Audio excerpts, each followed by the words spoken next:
Hello, everyone, and welcome to episode 20 of Your Life is the Medicine.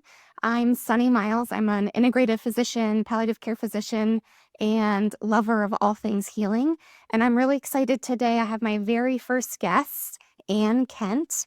I'm going to give you Ann's formal bio, but Ann and I met a couple of years ago at a networking event in Northern Colorado for practitioners who work with women. And we've really spent a lot of time together over the years since. And I've really appreciated her mentorship and getting to watch her work and her business. And it turns out we used to work for the same big healthcare company. So it's pretty funny. So I'm very excited to have Ann here today. Thank you, Ann. Thank you for inviting me. Of course. So I'm going to give you Ann's official bio. Ann Kent is a registered dietitian, certified diabetes care and education specialist, and certified intuitive eating counselor with a master's degree in dietetics and nutrition from the University of Kansas Medical Center. She's the founder of Peas and Happiness and creator of the Peas and Happy Meal Guides app, built to help busy families enjoy more variety in nutrition without overwhelm. Ann also co-authored the Brain Plate, cookbook, meal plan, and supplement guide for mental health. And I got to go to her book signing party. And she hosts the podcast Nutrition Nuance with Dietitian Ann. Her mission is to make healthy eating accessible, affordable, rooted in sustainable food systems, and most importantly, something that's actually enjoyable.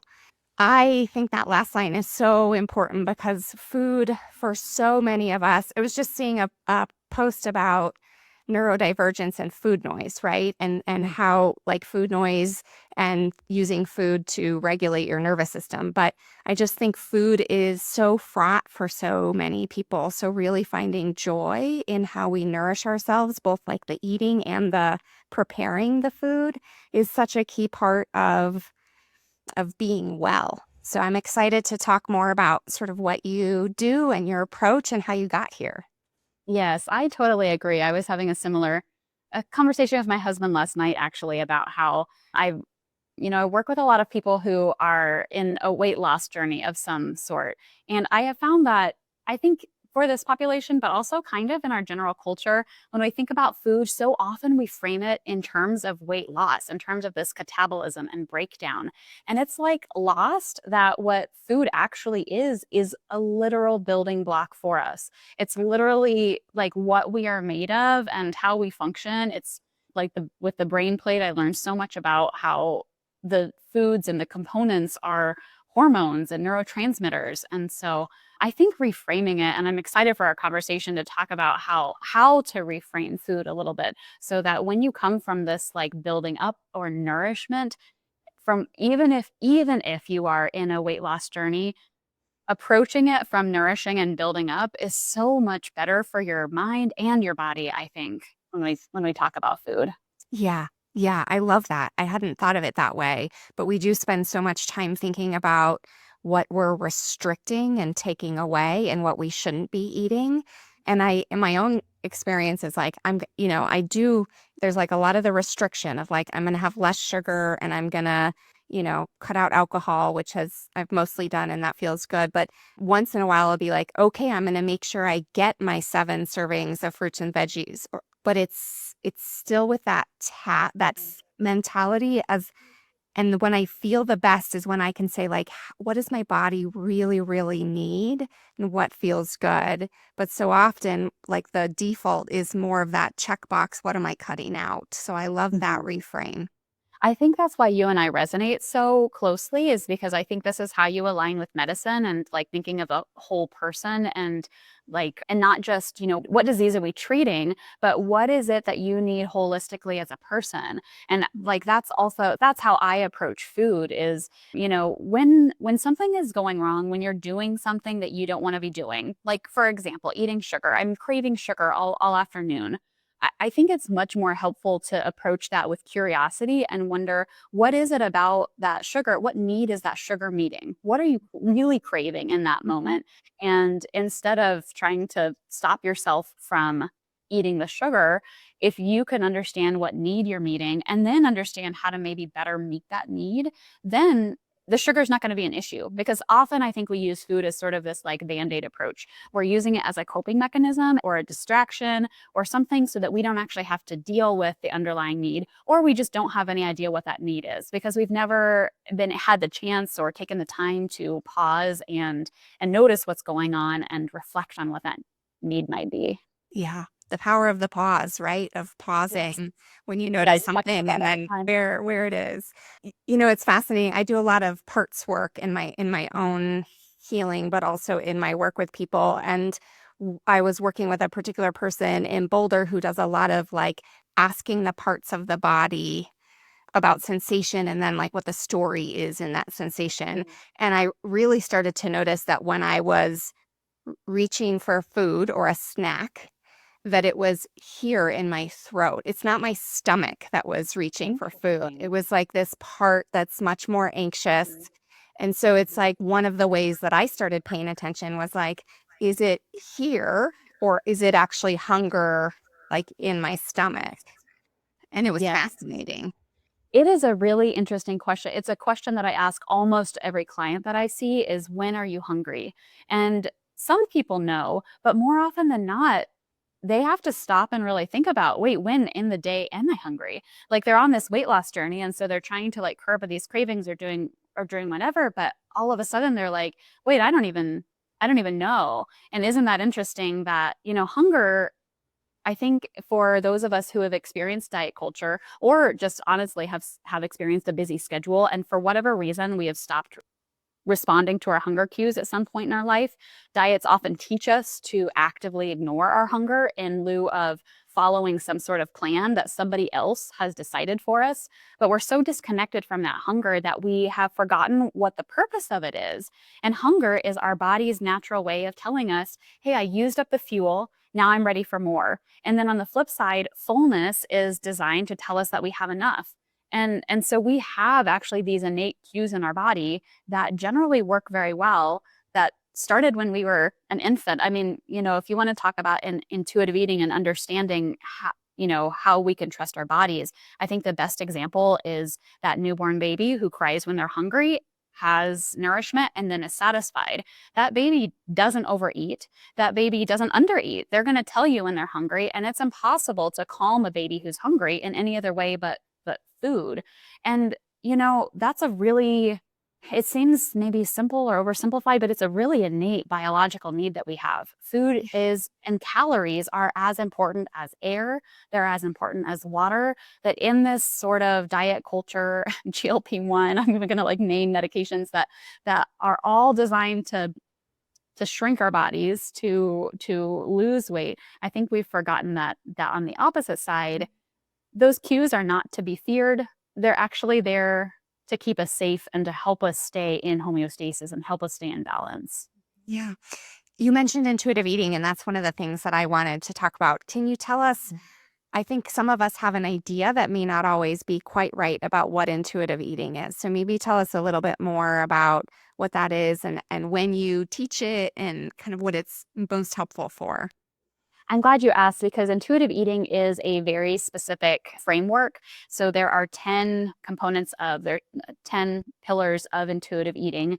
And I think it often gets confused with mindful eating. And mindful eating is a component of intuitive eating, but intuitive eating is actually even more broad. So it ranges from everything from the first pillar of intuitive eating is to reject the diet mentality. And there's other ones that are to make peace with food, to understand hunger and fullness cues, to cope with emotions in appropriate ways. So it's a lot more holistic about the approach to food. And what I like about intuitive eating is it honors both the nutritional needs that we have around food, and it also honors the emotion and the other coping kind of needs. One thing that I think is often misunderstood about intuitive eating, that is the idea that you just eat whatever you want whenever you want. And intuitive eating is just following my cravings and whims. That is a beginning part of the journey, I would say, with intuitive eating. Like there is a time in your journey of intuitive eating where rejecting the diet culture often does mean allowing yourself freedom to eat any food without judgment, without morality, without bringing that emotion piece to it. But if you get stuck there and are always just eating quote unquote whatever you want whenever you want, that's actually not really honoring your body's needs, because there are times when we have to use our executive functioning to meet the needs of our biological body. I'll use the example of, I often have like meetings over like the lunch hour. And so I'm not necessarily hungry at 11 o'clock, but I know that by the time I know that I'm going to get hungry at noon. And so sometimes I'll preemptively eat in anticipation of hunger. And so intuitive eating actually teaches things like that. How do you respond appropriately to, that's actually called anticipatory hunger. You're not hungry now, but you will be. And because of life, because of our modern schedule, you can't always eat exactly when you're, perfectly hungry or, to perfect fullness. That So I guess I would say that I think of intuitive eating as sort of like the integration of the three different levels of your brain. You've got the brainstem, the reptilian, just the biological where like true hunger comes from. And then you've got the emotional, the limbic brain, kind of the midbrain, where now we're bringing in, oh, I'm craving because I'm stressed, or I'm not eating because I'm anxious, or something like that. And then you've got the executive functioning that I was just mentioning, where you're able, when you're in that executive functioning brain, you're able to sort of integrate those two lower needs. You can say, oh, I have a biological need. I'm hungry. How can I best meet that need? Oh, I notice that I'm feeling stressed. How can I best meet that need? And you can take into account those other more rational, logical challenges we have around food, like scheduling, or how much time do you have to make dinner? What ingredients do I have on hand? So yes, it's very holistic, and it's not as simple as I think some people think, but it really is. I think intuitive eating, I think, is a great way to really get in touch with your body and let your body lead and meet its needs, rather than trying to fit yourself in someone else's box. Yeah, I love that. When someone wants to like learn intuitive eating or comes to you, like where's your first step? Like where do you start when you're teaching someone? I think of Maslow's hierarchy of needs. I think of that triangle, and we always start at the bottom. So, in Maslow's hierarchy of needs, the very base is all of the things that you need to be safe, fed, secure, sleep, like all of these like very, very basic needs. And then we move up in the triangle to things like community and, like purpose and higher level needs. I think a lot of times diet culture teaches us to flip that triangle, and we try to intellectualize our biological needs. And so that's where that disconnect comes from. So most of the time, the first thing I do with people is to start with hunger and fullness. We start to relearn cues and even just notice, sometimes I'll work with someone who thinks that they know when they're hungry and full, but when we really start working in, like digging into it, it's actually like, wow, that was different than I thought. I thought that I was hungry in the afternoon. Turns out I'm not hungry. So then it's like, well, what is going on? So that's the very first thing, is meeting the biological needs and making sure we're connecting with hunger. And with that also is understanding, again, how food is a building block for us. Yeah. The other thing about hunger that often happens is, because of our schedule, we can get busy during the day. It's very easy to ignore hunger during the day. And then at nighttime, when you're relaxing, you're rested, and you're tired, you're low on willpower, quote unquote, now is when all of those cravings and snacky things come out. And so part of like understanding hunger and fullness is not just like physically understanding it, but also understanding the balance of like when it's ideal to eat when your body needs fuel. So then we'll start playing with like timing of food and approaching that with curiosity. What happens if you eat a more substantial breakfast? How do you feel later in the day? Not just how do you feel after breakfast, but how do you feel in the evening when you eat a substantial breakfast versus when you ran out the door and had a flimsy granola bar that didn't really have much to it, Yeah. for example. Yeah. I love that. I have a good friend who's another palliative care physician in California, and she's like, we're simple people. Like, our bodies want to eat and they want to move. I'm like, yes, Yeah. they do.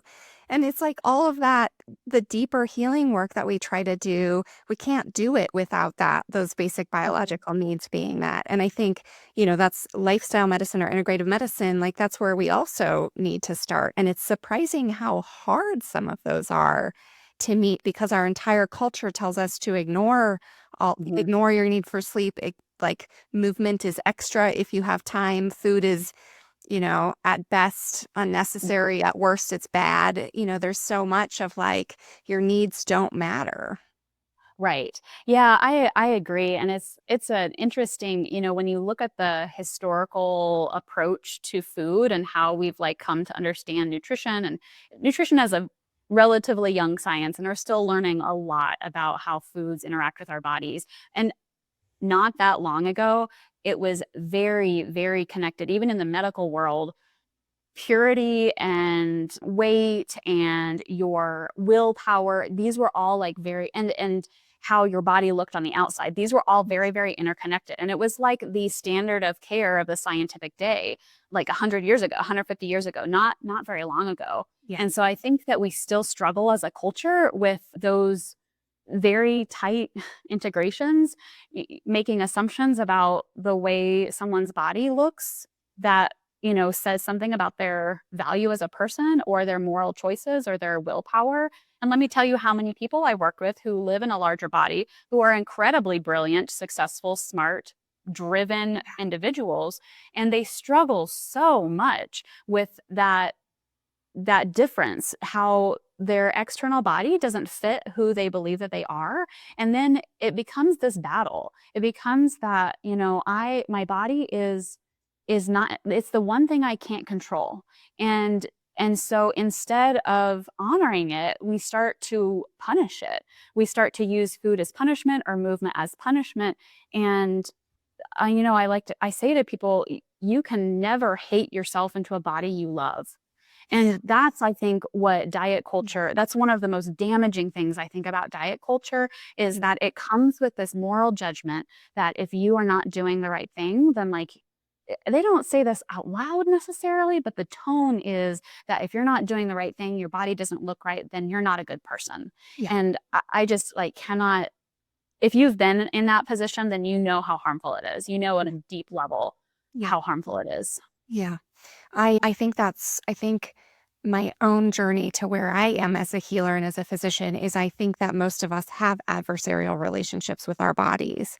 And if you Mhm. ask people that, they'll tell you no on one level. And the truth is that we're viewing our bodies as inadequate or broken. I feel like even in medicine, we talk about people as being broken, right? And so Yeah. when someone has a diagnosis or diagnoses, it's sort of like, how do we fix it or how do we make it better? And I think the real healing is in finding the love, the compassion, like coming into a relationship with your body and your diagnosis, right? Because like you said, I don't think you can hate, shame, etc., your way into healing, exactly like you said with like size and bodies. I wanted to Yeah. go ahead. No, go ahead. You're fine. I wanted to ask, like, just when you said it before this, talking about like GLP-1s and diet culture, and I think that this balance of course, losing weight is healthy metabolically, right? And so this balance of engaging in all sorts of weight loss tools, including medication, and the self-love of loving yourself as you are, and like finding that balance. Mhm. Any thoughts? So many thoughts. It's been a really interesting experience because I work with a lot of people on GLP-1 medication right Mhm, now mhm, and with a goal of weight loss. I guess first I would maybe gently push back on the idea that weight loss is healthy for all people, because I do think that that is a little bit of an oversimplification. I mhm, think if you zoom out and look at the data, like the big research studies, mhm, then like a population size level, yes, most of the time weight loss will help with inflammation, chronic disease, all of these different things. But when you zoom in on an individual level, I think we have to ask more questions before we can assume that weight loss is good. There's a lot of data, for example, that shows that weight cycling is much more damaging than mhm, simply being at a higher body mhm, weight and remaining at that. mhm, And we know that the traditional restrictive diets oftentimes don't work in the long term. They work in a short mhm. term that you can lose weight, but it's not, if it's not sustainable, if you don't have a plan for weight maintenance and you're just put on this roller coaster, weight loss all of a sudden is not healthy. In fact, it can be harmful if it's throwing you back into this up and down. So I guess that's the first thing that I always want to ask is, are we assuming that weight loss is healthy? Are we assuming and putting this, big data judgment on this individual person? Because I think we need to look more individualistic and say, what is your risk of eating disorder? What is your risk of, what is your true metabolic risk? And there's nuance, of course, in like, if you have 10 pounds to lose, that's a lot different than if you have 100 pounds to lose. And maybe your body likes to be 10 pounds heavier than the BMI says that you quote unquote should be.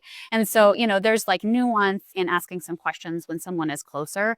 And sometimes it's more a question of, do we need to work on our body love, our self-love and nourishment rather than punishment? That's a different conversation. Now, on the other hand, I do work with a lot of people who I would say are probably in a metabolic place that would benefit from weight loss. They would be able to reduce their chronic disease. And so I think that there's more questions about this because the reasons why people are at a higher body weight are so much more complicated than what diet culture wants us to believe. Diet culture, and honestly, our larger culture wants to really say that this is an individual choice. You are making individual bad decisions and you need to do better.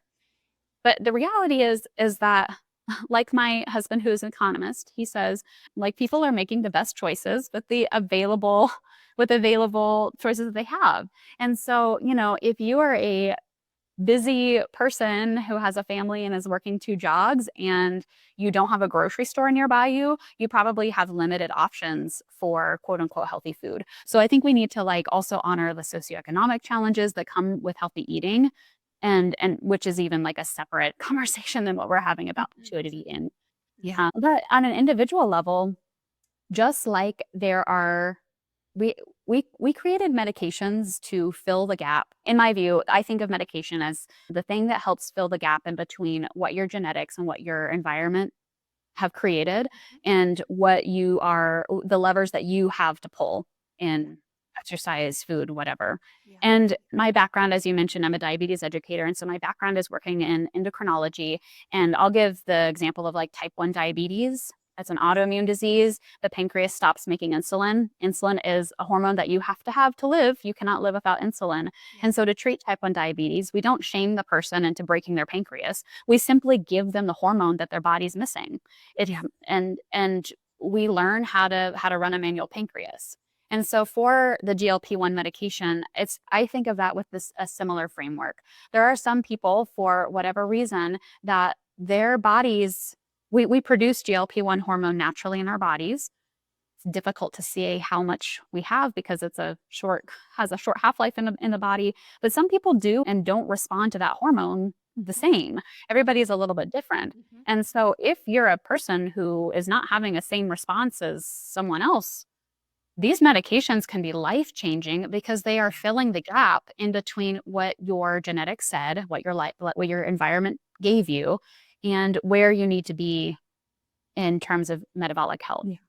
So when I integrate these two things, which is a little bit controversial, intuitive eating and weight loss, especially using GLP-1 therapy, I think everybody deserves to learn to listen to their body and deserves to have a healthy relationship with their body and not adversarial.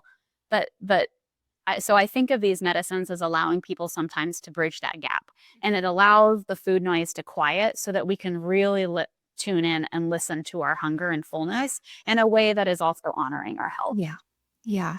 I think I always feel like medication is a tool, and my hope is always to use lifestyle first before jumping to medication as tools. But sometimes we need medications, right? And I know many people for whom the GLP-1 medications have been life-changing. And I worry that they're playing into the diet culture and that they're not often approached from this place of deep listening and compassion, but more to fit into this way that we're supposed to be, just like we talked about. And again, it's painful not to fit in. So I completely understand that. And I wish we could all have the support to be on a journey of deeper self-love alongside whatever medication tools we need.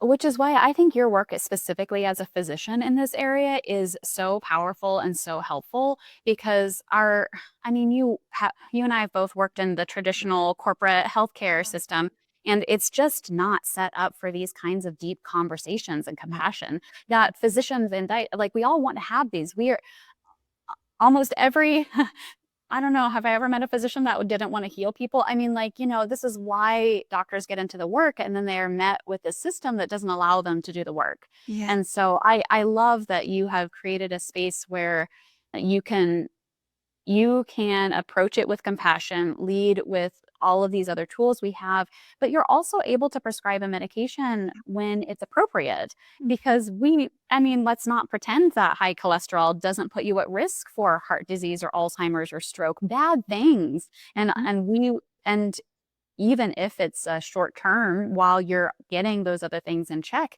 it's probably worth reducing your risk of all of those diseases while you're ramping up all these other things. So absolutely. I think it's important to remember that nothing is forever. Like if you're taking I mean, GLP-1 medications are designed for long-term therapy. So are cholesterol medications, so are blood pressure. But if something changes underneath and you end up reducing the need for that other medication, I hope that you're working with a doctor who will listen and respond to that. Absolutely. Absolutely. They're all just tools, right? There's an entire toolbox and medication is one tool. What I want to ask, we're getting close to our time, but I want to ask first, like sort of what got you into nutrition, and then I want to talk about your book and your app and tell people more about that. So what got you here? What is your why? I love food. I love food so much. I first, and I wanted to be a dietitian since I was a senior in high school. I was one of those rare people that went in with my major and came out with my major and have loved nutrition ever since. When I was a senior in high school, we had to do senior projects and mine was to write a cookbook. And so that was my very first cookbook that I wrote and sold, That's awesome. which is so funny. But I remember at the time I was thinking that I would go into medicine. I thought maybe I'd be a doctor. And I remember he was actually my economics teacher, history teacher. I went to a super tiny high school, but he was like, "Did you know that about dietetics?" I was like, "Hold on, there is a job about food." I was like that one person. So and then I just love science. I just am such a science nerd. And so I think it's so fascinating. I've loved biology and I've loved the chemistry of food and the biochemistry of like how these two integrate. And then I also found that I really love the connection with people and not just like, here's the science, but like, how do you actually make that work when you're dealing with all of this other stuff? When you have had a history of trauma, when you don't love your body, how do we come to that? So my tagline of my business is love the food you eat. And that is truly my like lifeblood is that whoever I am in community with, I want you to love the food you eat. Yeah, I love that. And I've really, as we've had conversations, the first time we met was the first time we had a coffee date and we were talking about like food and self-worth and how so many women don't feel like they're worth nourishing, right? And so we tend to undereat, like even at breakfast. And I was like, oh, I did that for years, right? There's just in the conversations that we've had, like the pearls, and then talking about your toddler eating and like picky toddler eating and just thinking about how I've approached food with my kids. And so I feel like we've connected.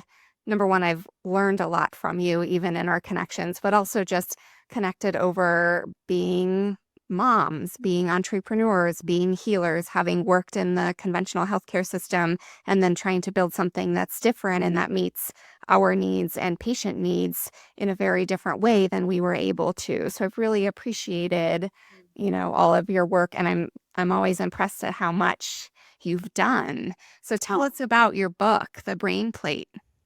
Oh, thank you. Those are such kind words. Have similar kind words back. It's refreshing to connect with other Yeah. healers. The Brain Plate is a collaboration with another dietitian who's also a therapist. So she and I also met through networking in Northern Colorado, and when we initially talked, she had basically identified these nutrients of concern for ADHD, anxiety, depression, and cognitive function. Basically, like these are the nutrients that you need to like I mentioned earlier, make the neurotransmitters, make the different hormones, and really support. Her background was working with people with eating disorders, and her experience watching people come in with a very underfed brain that just did not have enough nourishment, and watching them heal and refeed their brain, watching them all of a sudden, you come in and you're not even able to have a conversation with a therapist because you just don't have the mental capacity to do it when you're underfed. And then watching how much that changes as you re-nourish the body, how then you can actually heal from other types of trauma.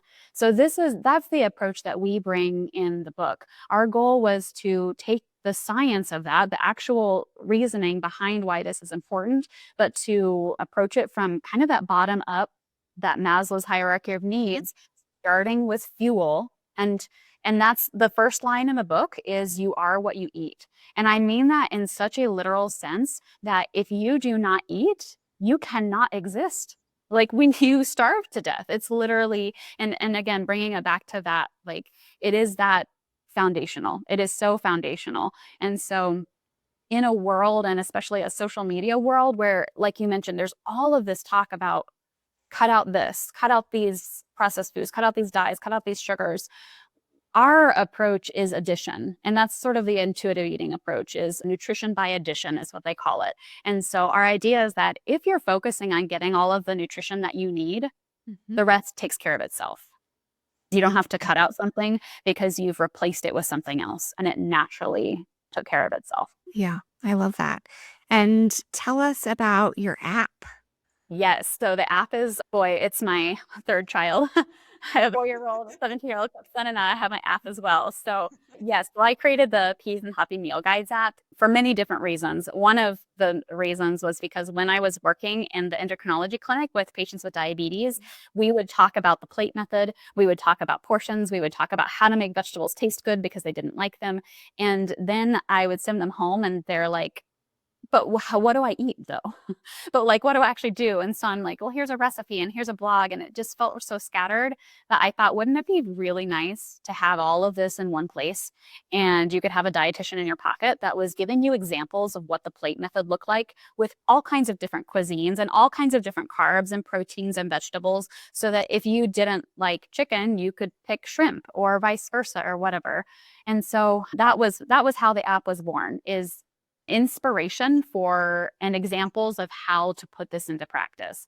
So now it is designed for anyone who has a health condition like that, diabetes or heart disease. I have planned the macros and thought about the nutrition so that you don't have to. But for the busy working person who doesn't have time to think about all those, every week I send out 5 cooked meal ideas that are different. They're 30-minute meals or slow cooker based on your schedule. There's grab and go, breakfast, snacks to give you more variety. There's a lot of info in there because in my experience, it's easier to delete than it is to add. So I tell people, like, figure out how many meals you need in a week, delete the rest. It makes the shopping list for you, and it just streamlines the process. Yeah. So what people tell me is like, they don't have to worry if they're getting their nutrition when they're using the app. I've just taken that care of that piece for them. That's awesome, because we're all trying, right? Every person I meet is trying to do better, and yet there's so many competing interests for our health and our time. And so anything that we can do to make it easier and nourish our bodies and our souls, right? Yes. Yeah. Yes, the meals are delicious. And that's kind of a funny anecdote that I have several friends who use the app. And so they're like, oh my gosh, my kids will only eat new recipes if they're yours. They always ask me, is this a peas and happiness recipe? I feel really happy that I have the credibility with the kids that they will try new things if they're from my app, because I've written every single recipe in the app. We've tried it at home. I've learned how to photograph it. It's a whole other story.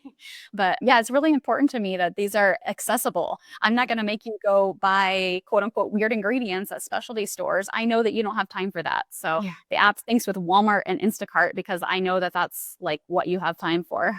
Yeah. Yeah. Where can listeners find the app if they're curious? So the easiest way is to go to peasandhappiness.com. You can you can access the recipes without any sort of login or anything. You can just go browse them if you'd like. There's about 60 recipes that are free for you to try. Mhm. If you want to try out the meal planning, you can create a free account. And then you actually get a 30-day free trial if you want a full subscription. So the full subscription is $99 a year or $11.99 a month. Or there's a recipes only version if you just want a solid source of good recipes and all of the meal planning tools that come with it. That's good to know. And what about your book? Where can people find your book? Yes, my book is on Amazon. And if you ask a local bookstore, then they can likely order it as well. You can find us more information at thebrainplate.com or search for the Brain Plate Cookbook on Amazon. I wish I had my copy here, but I do. It's at home. I love the cover. Yeah, we have a great designer Yeah. who brought it to life. Well, I so appreciate this conversation and your time. I guess as a kind of parting words of wisdom, one of the things we have talked about is just how challenging food and nourishment is. And so what advice would you give to women as they're navigating the noise and their own brains and everything else? Like what's your go-to piece of advice? I would say give yourself grace and talk to yourself like you would a friend. Yeah. You know, like your spouse or someone who you are in deep community with, who you love. You're not going to like them every single day, but you will love them. And if you can enter into that sort of relationship with your body, understanding that it's not going to be perfect, you're not going to love everything about yourself, and you don't need to like every single part, you can still love yourself. And gradually, gently shifting towards that, I think is one of the most life-changing things you can do. Yeah. You can start by paying attention to the part of you that you already love. And then that Well, paying attention to that really can grow over time. Because most of us look in the mirror and it's like there's this part that we just don't love or mhm. can't even look at sometimes, right? Yeah. And so it's like look at that part that you do love of yourself and, focus Yeah. on that. And then gradually you can take in more and more and love more and more. Yes. Yeah. Yeah. And neutrality is okay. You don't have to like every part of yourself. You can just say, instead of maybe that for you is instead of saying, I hate my whatever legs, you can just say, my legs carry me downstairs. Like it doesn't have to be, you don't have to fall in love with yourself overnight. And that's pretty unrealistic. Right. But I do want to differentiate though that loving yourself and liking yourself can be different. And you can still love yourself and give yourself kindness, even if you don't like everything about yourself. Yeah. Yeah. So there's always compassion. Yes. Yeah. Yeah. Yeah. We'll put all of the information in the show notes, but where can people find you if they're looking for more of your wisdom? Absolutely find me on peaceandhappiness.com. I have tons of resources there.